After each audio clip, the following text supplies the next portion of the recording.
He lived the ultimate American dream. A poor immigrant who endured a 50-day voyage from Scotland to America. At just 13, he worked back-breaking factory shifts for $1.20 a week. Yet within one lifetime, that boy became a steel mogul, selling his company for $480 million in 1901 to J.P. Morgan. In today's money, that's around $670 billion. His name was Andrew Carnegie, one of the greatest moguls of his time. But here's the question. If Carnegie were 26 years old today, starting with no capital, what empire would he build? Today, you'll see the playbook that powered his rise and how it still applies in our modern world. Chapter 1. The investment that changed everything. Andrew Carnegie's first fortune didn't come from steel. It came from access, and that access was anything but accidental. At 13, he was a bobbin boy in a Pittsburgh cotton factory. 12 hours a day, 6 days a week, $1.20 for a week's labor. The machines could tear a boy's hand off in seconds. The air was hot, choking, and loud. A childhood traded for pennies. But Andrew refused to stay there. His uncle, George Lauder, pulled strings to get him a new job. Messenger boy at the Ohio Telegraph Company. Still grueling, racing across Pittsburgh with telegrams in hand. But this job gave him something the factory never could: proximity to power. Carnegie treated it like his real education. He memorized every route, every name, every Morse code message, just by ear. By 16, he could recognize every major businessman in Pittsburgh, and more importantly, they began to recognize him. That's how he caught the eye of Thomas A. Scott, a rising executive at the Pennsylvania Railroad. Scott didn't just see a scrappy kid. He saw memory, discipline, hunger. So he hired Carnegie as his personal assistant. That single relationship changed everything. Because Scott wasn't just any boss. He was an executive at the Pennsylvania Railroad, the biggest company in America at the time. And the railroads weren't just tracks and trains. They were the arteries of the entire economy. Whoever controlled them, controlled commerce itself. And Carnegie, still barely a man, was suddenly in the middle of it all. Under Scott's wing, he learned the most valuable lesson of his life. Information is wealth. Scott gave him access to conversations no ordinary clerk would ever hear. Which projects had government contracts? Which companies were about to fail? Which technologies could explode?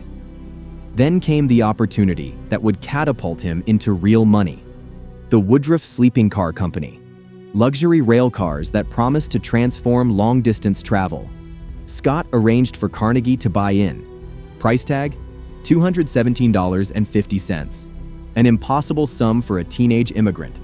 Carnegie didn't have it, but his mother, Margaret, believed in him with unshakable faith. She mortgaged their small home to stake his future. If Andrew failed, the family would lose everything. But the gamble paid off. The dividends poured in, over $5,000 a year, 20 times his salary. Carnegie called it the goose that lays the golden eggs. The moment he realized true wealth doesn't come from labor, it comes from capital, compounding on itself. And he wasn't done. Adams Express, Columbia Oil, Keystone Bridge Company, every investment stacked on the last, snowballing his fortune before he ever touched steel. By his mid-20s, Andrew Carnegie wasn't just a railroad clerk. He was already rich, not because he worked harder, but because he was in the right room, with the right mentor, at the right time.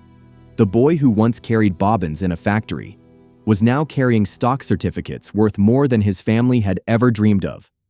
Carnegie's rise wasn't built on sweat. It was built on access, on mentors, on information, on networks that opened doors no ordinary worker could see. Connections create leverage, and leverage creates fortune. But for Carnegie, dividends and stock certificates weren't enough. He didn't just want to be wealthy. He wanted to build something lasting, something bigger than paper profits. And soon, he would find it in the most powerful industry of his age. Chapter 2. The Bet on Steel. By the time Andrew Carnegie touched steel, he was already wealthy. His investments in railroads, oil, and bridges were multiplying fast. For most men, that would have been enough. But not for him. Carnegie wasn't chasing comfort. He was chasing something bigger. Empire. Being an investor made him rich, but it didn't make him significant. Speculators fade. Builders are remembered. And Carnegie wanted to be remembered. Steel would give him that. Not just dividends, but dominance. Not just profits, but power. Steel wasn't money, it was immortality. America in the mid-1800s was growing at breakneck speed. Railroads slashed across the continent. Bridges connected states. Cities climbed higher every year. But all of it was built on iron. And iron was weak. It cracked. It rusted. It buckled under pressure. Iron couldn't hold the weight of the future. Carnegie knew America needed something stronger. The answer was steel. Steel was lighter, stronger, more flexible, perfect for railroads, bridges, skyscrapers. But there was a catch. Steel was far too expensive to mass produce. Until Carnegie crossed the Atlantic. In Britain, he saw it. The Bessemer process. A furnace that could make steel cheap, fast, and in massive quantities. Most men dismissed it as unproven. Carnegie didn't. He saw inevitability. He saw empire. When he came back to America, he bet everything. Every dollar reinvested, every mill expanded, every rival undercut. His playbook was brutal but brilliant. Get in early, scale relentlessly, crush with cost advantage. By the 1870s, Carnegie's mills dominated American steel. By the 1890s, he was producing more than Britain itself, the birthplace of the industry. Steel became the skeleton of modern America. All built on Carnegie's empire. The rails that stretched across the continent. The bridges that linked its cities. The towers that pierced the sky. He wasn't just making money. He was the backbone of the building. And behind it all was his wealth law. Don't just chase profit. Own the foundation, because the men who control the foundations control the future. That law didn't just make him rich. It carved his name into history. Carnegie wasn't remembered for speculation. He was remembered for creation. The boy who once carried bobbins in a factory had become the steel spine of a rising empire. The bobbin boy, who became the king of steel. But here's the real question. If Carnegie were alive today, what would he build now? Because the world no longer runs on steel. Our bridges are built, our railroads laid. Today, the backbone of progress is something else. Something invisible, but just as vital. Chapter 3. If Carnegie lived today. Carnegie wouldn't waste his time on trends, not chasing apps, not building the next viral gadget. That wasn't his game. He always went deeper, to the foundation, to the thing every other industry would one day depend on. In the 19th century, that foundation was steel. In the 21st, it's artificial intelligence. Carnegie probably wouldn't be coding chatbots or launching startups. He'd be building the skeleton underneath it all. The chips, the data centers, the energy grids that keep them alive. Because just like steel-powered railroads, bridges, and skyscrapers, AI will power everything in the modern world. It's invisible, but it's everywhere. The new backbone of progress. If Carnegie were 26 today, he'd recognize one truth. Industries come and go, but backbones last forever. Think about the 1800s. Dozens of businessmen made fortunes in small factories or local banks. They got rich, but they didn't change the world. Carnegie, on the other hand, picked steel because it was the material every other industry needed to scale. Railroads needed rails. Cities needed bridges. Builders needed beams. And that's exactly how AI infrastructure works today. Because while AI apps, tools, and platforms will come and go, constantly replaced by something newer, faster, cheaper, the backbone never goes out of style. Just as Carnegie didn't waste his life building bridges or skyscrapers himself, he built the foundation they all relied on. Today, the foundation isn't an app. It's chips, data centers, and the energy grids that hold AI together. That's the level Carnegie would aim for, the place where every other dream has to pay him rent. Let's start with chips and semiconductors. These are the brains of every AI system. Without them, ChatGPT, self-driving cars, or medical AI wouldn't exist. Demand is skyrocketing so fast that companies like NVIDIA, TSMC, and AMD are racing to keep up. Whoever controls chip supply controls the future of computing. Then you have data centers. Think of them as the new steel mills. Massive, expensive facilities where AI models are trained, refined, and deployed. They require billions in upfront investment, advanced cooling systems, endless racks of servers. And then there's energy. Training AI models consumes astronomical amounts of power. Without cheap, scalable energy, whether it's nuclear, renewables, or advanced grids, AI's growth will choke itself. Whoever solves this will hold the keys to the AI economy. Carnegie would see these three pillars the way he once saw steel: a bottleneck today, a gold mine tomorrow. Every industry, finance, medicine, defense, entertainment, will need it. And here's where Carnegie's personality kicks in. Being an investor made him rich, but it didn't make him significant. Steel gave him the mogul status. He wanted to be remembered as a builder, not just a lucky speculator. That same instinct would drive him today. He wouldn't settle for being an early investor in a company.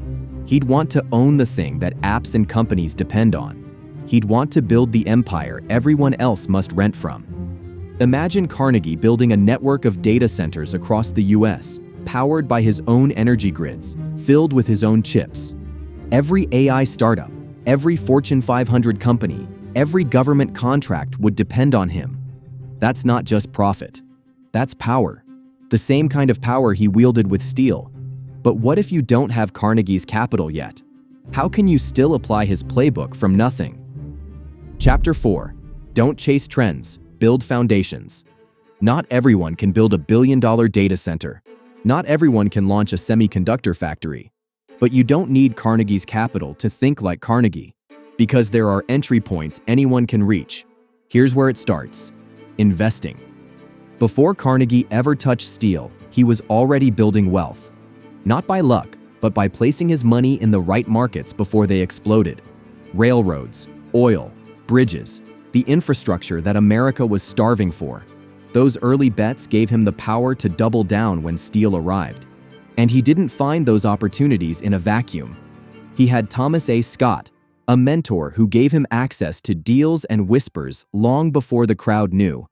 That insider edge turned small stakes into a fortune. The modern parallel? Don't just park your money in what everyone already knows. Position yourself early in the backbone industries AI depends on: chips, data centers, energy. And if you don't have a Scott, build one. Seek out mentors, join the rooms, the masterminds, the communities where early companies are being born. Because information is still wealth, and those closest to the source are the ones who grow fastest. Picks and shovels. In the gold rush, most diggers went broke. The merchants selling shovels and supplies got rich. Carnegie understood this logic. He didn't begin with the final product. He supplied the essentials every product needed. Today, that might mean selling services, education, or tools around AI instead of trying to create the next ChatGPT. Apps will rise and fall. Infrastructure always gets paid. Networking. Carnegie's edge wasn't just brains, it was access. He sat beside Scott. He caught insider flow. In 2025, the same principle applies. Join communities. Find mentors. Position yourself near the people who see the next bottleneck before the world does. Value flows fastest through networks. Carnegie didn't start with steel. He built capital through investments in railroads, oil, and bridges first. Then, when the wave of steel arrived, he doubled down with everything he had. You can follow that same arc. Start small. Build leverage where you are. Stack skills, stack capital, stack networks. Right now, you might not be able to own an AI empire, but you can still collect pieces of it. And in 5, 10, 15 years from now, those crumbs compound into capital that lets you ride the next wave, whatever the future holds. Because this is the deeper law of wealth. You don't have to be first in everything. You just have to be positioned when the backbone industry breaks open. And if Carnegie could go from bobbin boy to backbone builder, then so can you. The only question is, when the next empire rises, will you be renting space in it or owning the ground it's built on? Carnegie's empire wasn't built on steel alone. It was built on a principle: spotting tomorrow's foundation and owning it. In his own time, there were countless opportunities: railroads, telegraphs, oil, bridges. But he chose steel. It was the backbone, the thing every other industry needed to grow. That's why he's remembered as more than a rich man. He became a builder of nations. And the same law applies now. AI might be today's steel, but it's not the only wave ahead. Biotech rewriting human health. Energy breakthroughs reshaping how we power the world. Space infrastructure opening new frontiers. No one knows exactly which foundation will define the next century. But we do know this: the fortunes of tomorrow will be built by those who see the backbone first and own it. So ask yourself, when the next empire rises, will you be one of the millions working inside it? Or will you be one of the few holding it up?